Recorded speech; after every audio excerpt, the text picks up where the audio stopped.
भक्ति काल का वर्गीकरण। बच्चों, भक्ति काल को दो भागों में बांटा गया है। पहला है निर्गुण शाखा, दूसरा है सगुण शाखा। जो निर्गुण शाखा है इसको भी दो भागों में बांटा गया है।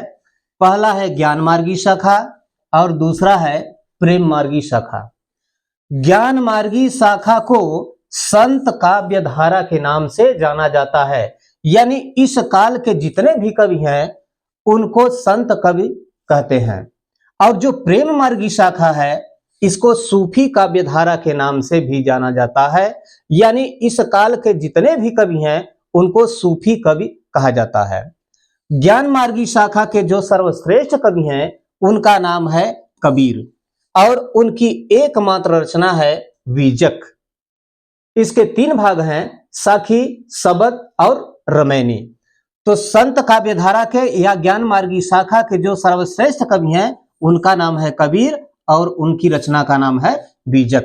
कबीर के बाद दादू, रैदास और नानक का भी नाम संत काव्य धारा की कोट में आता है।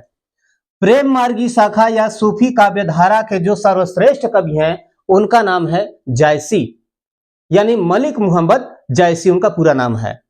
इनकी जो सर्वश्रेष्ठ रचना है वह है पद्मावत। पद्मावत के बाद अखरावट, यहां पर अखरावट होना चाहिए, अखरावट।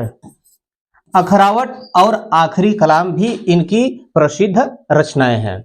जायसी के बाद कुतुबन, मज्झन और उस्मान का भी नाम प्रेम मार्गी शाखा के कवियों में आता है।